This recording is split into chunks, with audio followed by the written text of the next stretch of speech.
है, क्या करेंगे? कुछ मुख्यमंत्री हैं वो कहते हैं कि उन्हें सेंटर से सहयोग नहीं मिलता। दक्षिण के भी कुछ मुख्यमंत्री हैं। आप भी मुख्यमंत्री रह चुके हैं, अब प्रधानमंत्री हैं पिछले 10 साल में। क्या कोऑपरेटिव फेडरलिज्म को लेकर आपके विचार बदल गए हैं जब आप मुख्यमंत्री थे और जब अभी आप प्रधानमंत्री हैं? दरअसल और क्या उन्हें नहीं मिलता सहयोग? दुर्भाग्य हुआ है कि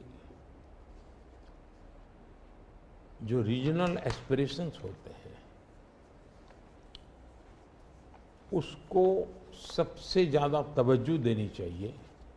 ये मेरी पार्टी की फिलॉसफी है। अगर आप रीजनल एस्पिरेशंस जो हैं उसको नकार करके विकसित भारत का सपना पूरा नहीं कर सकते। दूसरा, मैं गुजरात में लंबे समय तक मुख्यमंत्री रह के आया हूं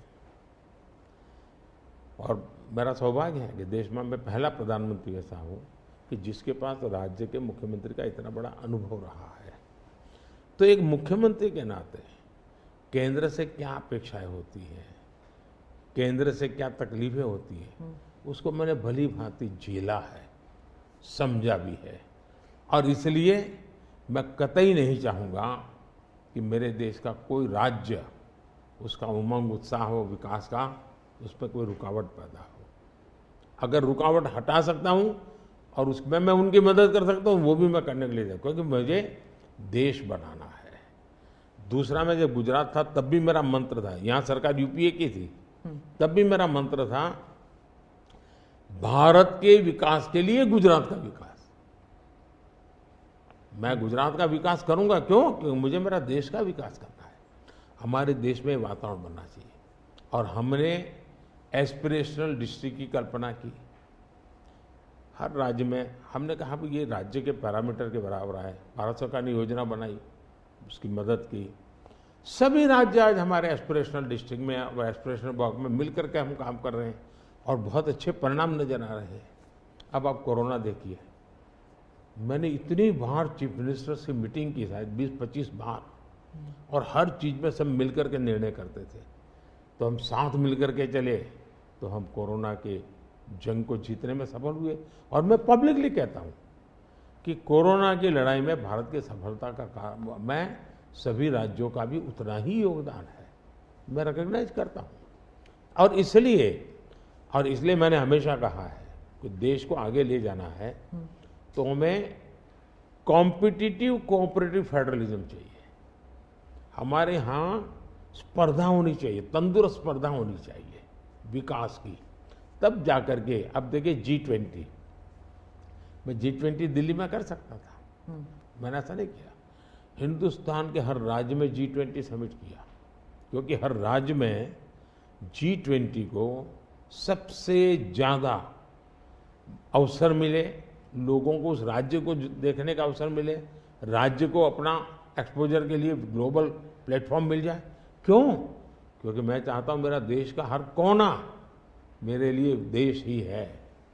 मोदी जी, दो सवाल G20 को लेकर मैं पूछना चाहती थी आपसे। एक तो वो जो क्लासिक शॉट था ना, वो प्रेसिडेंट बाइडेन और प्रिंस सलमान जो हैंडशेक वाला जो शॉट, उसके बारे में एक। दूसरा, वेस्टर्न मीडिया में बहुत से आर्टिकल्स आते थे उस वक्त कि कोई कंसेंसस होगा नहीं, डिक्लेरेशन होगा नहीं, पर हो गया डिक्लेरेशन।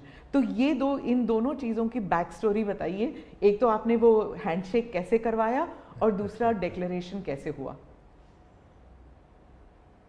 एक ग्लोबल गुड जब उसके लिए काम करते हैं और अपने निजी कोई इफ्स एंड बट्स नहीं होते हैं, तो आप दुनिया को ऑन बोर्ड ले सकते हैं। और मेरी कोशिश ये थी कि मुझे बताइए भाई, आखिरकार ये G8 और G20 पैदा कैसे हुआ, जिन मुद्दों को लेकर के पैदा हुआ तो उस मुद्दों से हटना नहीं चाहिए। और उसमें सब मेरे से कन्विंस हुए, सब लोग कन्विंस हुए। कुछ लोगों से मुझे व्यक्तिगत बातचीत करने की जरूरत थी, मैंने वो भी किया। कुछ शब्दों की किसी के आग्रह रहते थे, उनको मैंने समझाने का प्रयास किया। दूसरा, मेरा इरादा था कि मैं लास्ट सेशन में नहीं करूंगा, मैं इसको इतना जल्दी करूंगा कि लोग सरप्राइज कर जाएंगे।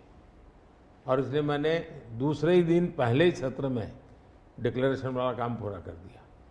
तो जो नेगेटिव अनुमानों के आधार पर सारा G20 घसीटने की कोशिश होती थी, मैं इसको किसी भी हालत में चौंका देना चाहता था। तो दैट वाज माय स्ट्रेटेजी, और वो स्ट्रेटेजी सफल हुई। और मुझे खुशी है, जहाँ तक दुनिया के उन देशों को क्यों लाए साथ, कैसे लाए। देखिए, सिल्क रूट की चर्चा हम बहुत समय से सुनते आए हैं। सिल्क रूट किसने बनाया, कैसे बना, कोई हिस्ट्री अवेलेबल नहीं है। तो सिल्क रूट चल पड़ा और यानी इवॉल्व हुआ धीरे धीरे। हम लोगों ने ये जो IMEC की दिशा में हम गए हैं, ये बहुत बड़ा गेम चेंजर बनने वाला है और आने वाले हजारों साल उसका इम्पैक्ट है। जैसा सिल्क रूट का इम्पैक्ट हजारों साल रहा, वैसा इसको इम्पैक्ट रहने वाला है। और उसमें मैं सबको विश्वास हुआ कि भाई हाँ, ये तरीका है। उसमें गल्फ कंट्रीज का भी पॉजिटिव और प्रोएक्टिव रोल था। भारत ने एक अच्छी भूमिका निभाने का भारत को अवसर मिला। US, यूरोप हमारे साथ थे और सबको लगा कि एक कॉन्क्रीट पॉजिटिव आउटकम निकलेगा, तो हम उसको लेकर के मिलते थे। तो उसमें स्वाभाविक था कि सऊदी किंग और प्रेसिडेंट बाइडेन और दोनों के साथ मेरी अच्छी मित्रता है, तो मैं किसी का भी हाथ भी पकड़ सकता हूँ।